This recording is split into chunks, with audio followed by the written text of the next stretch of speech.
well, normally, lately I've been doing a DIY. I'm the working foreman. Can I introduce you as corporate? Sure. So this is corporate. When I talk about corporate, I work for corporate, so I'm not a corporate guy. So sometimes we have to, don't tell corporate. Okay, there's corporate. Please do. Please, No, please don't tell corporate. So this is Jesse James, Yes.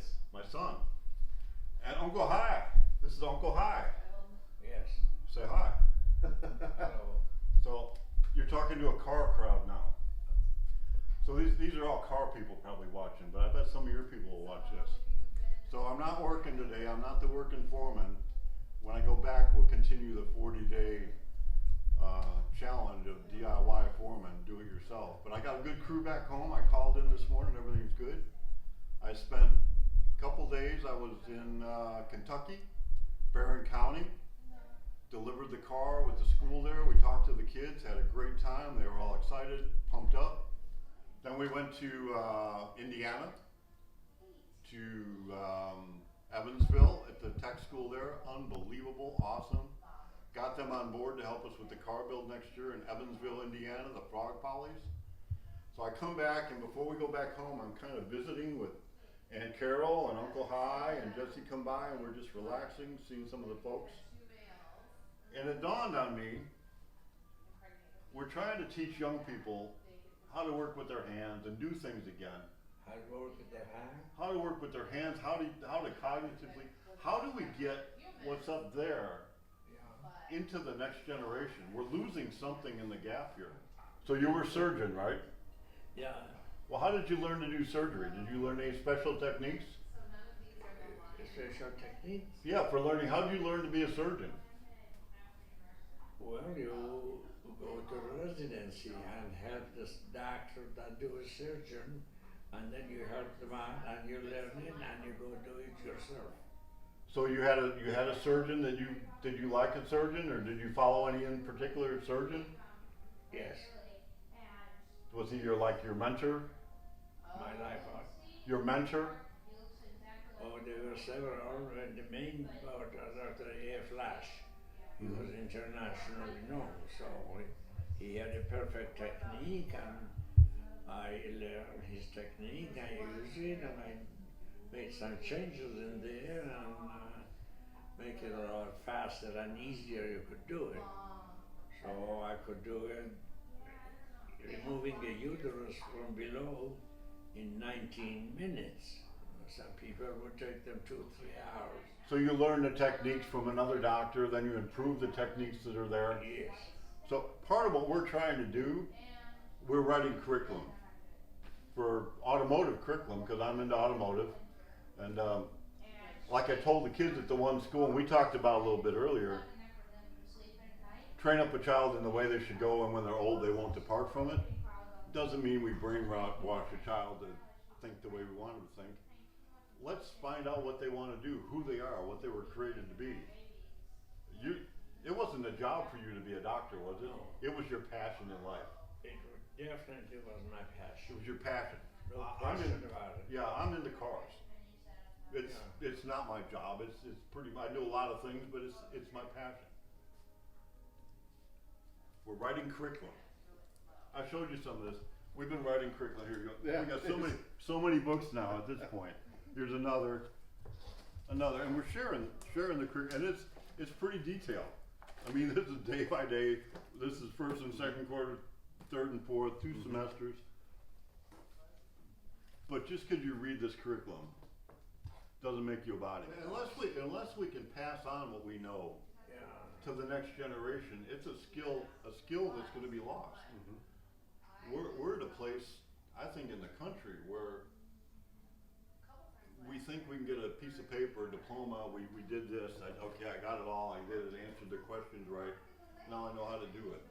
Or you watch a YouTube video. You watch a guy like me do something, and okay, I know how to do it. Or it really takes doing the same thing, maybe 100 times, maybe 1,000 times. And it doesn't matter if you're a doctor, Yeah. or a body man, or you're in the corporate world. You're in management. That really doesn't matter. They're all skill sets. You have mentors, don't you? Absolutely. Yeah. Isn't that part of the culture that Isn't it required almost? Did you have? Yeah, I both have mentors, and I'm a mentee and a mentor. I think that's a big part of what I do, and a huge passion of what I have. Because like you said, to help the next generation or just those around you become more than what they are. I think, invest in them. And what I've also found is the more you invest in them, the more that reward comes back to you. I constantly learn more about the world or the next generation or about different elements of, my own professional world, the more I invest in others. So it's an investment that I think you always get a return on, and I don't think that you can invest too much. What I would always caution though is invest in the right places. Invest in people with passion, invest in people with purpose, and invest in people that want to continue that investment in others. I found that I don't have time, especially as you grow older and you mature, then you find out time is valuable and you don't have a whole lot of it. It is the most valuable thing you have. It's the most valuable. I don't want to pursue a project that I know is going to die when I don't do it no more. I want to invest in the next generation. There's an old saying, I believe Solomon said it, that a wise man leaves an inheritance to his children's children. So we want to, and it's not just about stuff, but it's about the value, it's about the culture. I say, I'm a craftsman. I don't really like the saying, jack of all trades and master of none. No, I'm a master of a couple trades. I may know some of the other ones, but I believe in the trades. First, you're an apprentice. You got to pay your dues. Put your time in. Then you become a journeyman. And that just means you can accomplish the job in a time frame that's acceptable, and the quality standard has to be the quality standard. To become a master, you finally learn about what you're talking about. You don't know everything, you're constantly learning, but you now have the ability to teach. A good master wants to take his craft to the next generation. There's a gap between, there's not so much of a gap between our generations, but the gap is widening between our generations. But from your generation to Gavin's generation, there shouldn't be this generational gap.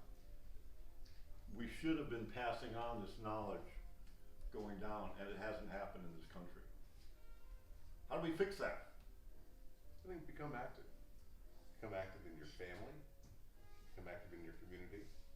But again, have passion for what you do, want to share it with others. I think that's key. And when you find those that are active in it, invest. Invest deeply. I think as you look at, I'd say listen more than you talk. Even today at dinner, what was the term? Nadar? Nadar. What does nadar mean? What is what? Nadar. What does nadar mean? Nadar? Yeah, nadar. Nadar means that we are 100% open. We don't hide anything from each other. Because whatever I feel, I tell my wife, and she knows all about it. And that's the best way to be with your family and with your friend, because there is always the truth comes out. We're in a world, we're entering a world right here at social media where we're going to pretend we're somebody and try to impress somebody else. Everybody seems to want to put on an air, this is who I am because of this or that. I think you learn the most though when you're true to yourself and you surround yourself with people that will be true to you as well. Right? That's how you build on one another, right? That's how you get better, whether it's professionally, whether it's personally. Surround yourself with those kind of people, because that again is how you will get better. That's again how you build something better, and I think that's also how you really become better friends, better parents, whatever that may be, better coworkers, because you can be yourself. You don't have to try to be somebody else. It's too exhausting to be somebody else. In the car community, obviously this is the hot rod program for high schools. I'm a car guy.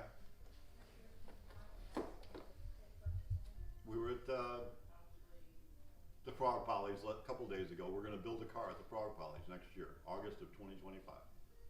I was recruiting students from technical schools. I have a commitment from instructors to be there. We're gonna have the kids build that. What I found within that community, next year is their 50th anniversary and they've invited us to be a part of that. Listening to their business meeting, nobody wanted to be better than somebody else because of their car. It was a community that was just enjoying the company of each other with a common thread. The cars happen to be a common thread. A lot of your friends were probably in the medical profession and you had joined their company, but you had a common thread in that. So whatever it is you do, you become who you train up a child the way they should go. If my passion is this, what we ought to do in education is train them up and let them be who they are. Not tell them you have to be this or you have to do it this way. Find yourself and then expand on it. Dream big. So anyway, this is not much of it. Is this a car video? I don't know, my crowd's not gonna like that. Oh, you mentioned the cars, it's fine. I mentioned it twice? You mentioned it 3 times. I didn't do trigger time, did I? We don't wanna go trigger time. If I talk about too much religion, I call it trigger time. I'll have a hat on and I'll tip it. But then I'll always warn everybody, you know, if you like the car stuff, watch that first and turn it off. If you don't like the car stuff and you like trigger time, just fast forward and watch the end of it. And if you don't like none of it, there's other channels you can watch. So, not much car today, but it's like, turn around and get them on it too. I'm with family, yeah, smile, yeah. Get the lake out back there, man. We're having a good time.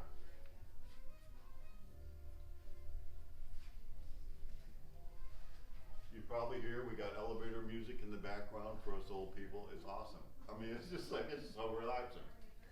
So, back to the shop tomorrow. I won't be back till after the end of the day. And on Wednesday, it will be DIY day 27. And with the 40-day challenge, I'm going to go back to being a manager. I made a commitment to you for a year and a half. In a year and a half, I want to go back to being the unpaid consultant kind of thing, just showing up and doing building things. But in the meantime, we're getting hot rods done. We got a lot of cars out there we've been working on for a long time. I'm talking with Frog Follies to build a car in 3 days, 2.5 days at the show. So we're getting it on course again. We're getting it going. So I was just, say, get her done, spend some time with family, the best things you can do. Yeah, enjoy. What is the best thing we can do? Enjoy the moments. Enjoy the moments. Enjoy the moments. The past is gone. The past is gone. And I learned my lesson. The future is not here. And worried about it create anxiety. I'm not going to worry about the future. The best thing to do is enjoy the moments. The good times, the bad times, we can enjoy the moments and all of it. Enjoy the moments and enjoy what you have. Yourself, your family, your children, your grandchildren, the country you live in. God bless America.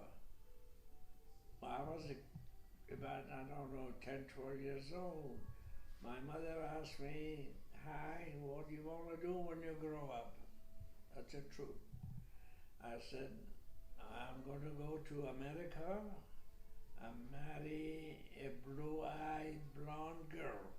You did that. And I did that. And you grew up in Iran. I'll finish with this. I told the students the other day, I said, we're a car manufacturer. I said, we don't build cars. We build dreams. But we can't build dreams without dreamers. I think young people aren't dreaming today. And they're definitely not dreaming big enough.